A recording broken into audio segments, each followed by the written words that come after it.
don't get it. I'm so tired of crying till I don't know what to do. And I'm not even crying for me no more. My son was 16. I'm not even crying for me. I'm crying for when I go to the 2-year-olds and I'm like, oh, my son ain't never graduated. My son ain't never had it. Them 2-year-olds, they ain't never go to elementary. They ain't never had no type of prom. My son ain't gonna never have no kids. I ain't gonna never have no grandkids from my baby.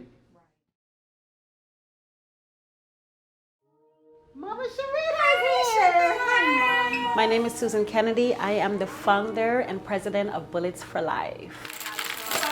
In 2016, a young boy, he was only 6 years old, his name was King Carter. He was killed by a stray bullet. It was a 15-year-old and a 6-year-old shooting at each other, and that stray bullet hit that baby and he was killed. This vision always been in my mind. God gave me this vision a long time ago and it's been in my mind for years, but when that little boy was killed, it triggered everything in me to start this organization. What if we start taking bullets off the streets? What if we had met that 16-year-old or 15-year-old prior to them pulling that trigger and have a conversation with them? Because asking someone for a bullet, it's a conversation. Like, why you want my bullet? Let me tell you why. You know, let me get into it. I don't know what's going on with you. I don't know what happened to you. But that bullet you give me could save your own life. So what color you want to focus on making? I don't know. You know, I got to sit down for a minute. I had this vision where, okay, I'm going to take the bullet apart and repurpose it into something beautiful. So we're just going to pop, I'm going to pop some bullets out here. Taking that power that those kids hold on to, that they think that's power, turning something deadly into something positive. Ooh. So the bullets are being turned into an accessory line called bulletproof accessory. Look how clean those bullets are compared to those. Instead of the gunpowder, we create a little message. It could be a scripture from the Bible. It just could be something positive that your son used to say or a child used to say before he was passed. And we place that inside of the shell. So it's a message in a shell. So we're gonna roll it up. It's the most powerful bracelet in the world right now.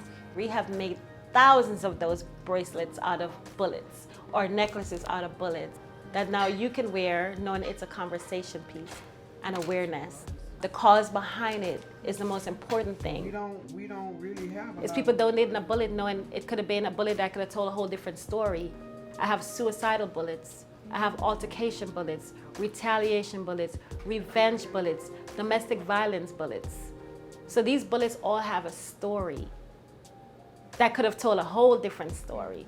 But because we took it from someone, we're able to change their mindset and repurpose it. So you're always gonna get, what is that? It's beautiful, and now you have mothers all over the world that's wearing this to honor their children. You know, because the kids pass away and everybody forget, everybody go back to their regular life. Think about that. But they get to walk around with something to remind people, I lost my child to this, but I'm saving another life. And I'm bringing awareness to what happened to my child. It has to be a constant awareness. She said, the mom said, she said, this is beautiful. His name is Tyrell Miles. So we can probably call it the Miles Bulletproof bracelet. Before, if you just lose a child, I don't automatically just walk up and give you a bracelet out of a bullet because you want to know what it means. I have to explain to you, why am I giving you something with a bullet? So I will get to know that mom first. So I'm gonna get her favorite scripture, or the mom get to know me. And then we talk about what I'm doing. So once they hear that, it's like, wow, I've never heard of this before. So when I tell them, they see the bracelets and how beautiful it is, like, oh, I want one. I want one to honor my child.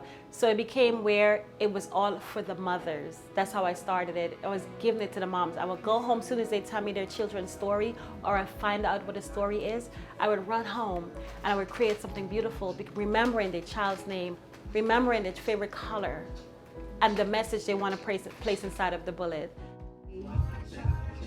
And to see these moms willing to wear something that took their child's life to save another life and to honor their child, it's God, it's not, I'm like, I can't understand that. But every mom wants one of these.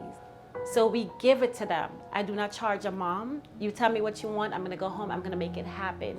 So it's given to thousands of moms, unfortunately. So they love it. Some of them can't live without, they don't leave home without their bracelet. Yeah, he was in a drive-by shooting in Miramar, 3 people were shot.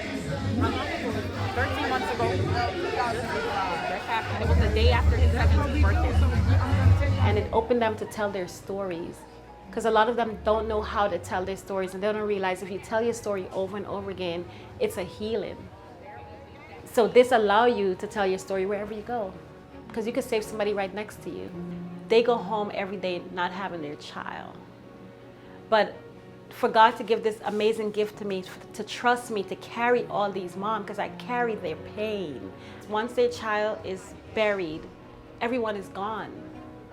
Everyone is gone, and the aftermath of these moms is left to deal with the grieving and the loss of a child. Nobody's there. So Bullets for Life show up in your life, and we're there with you. Y'all names are everywhere in the police department. The mothers, they're coming, the mother. I mean, y'all are like celebrities. I've taken off over 5,000 bullets off the street since I started this organization in 2016. It don't end with a bullet. It don't have to end with a bullet.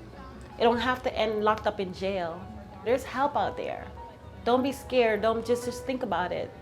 Don't be embarrassed. Ask for help before you pull that trigger. So the next time you go and decide to put that bullet in that gun, you're gonna remember a bullet for a life.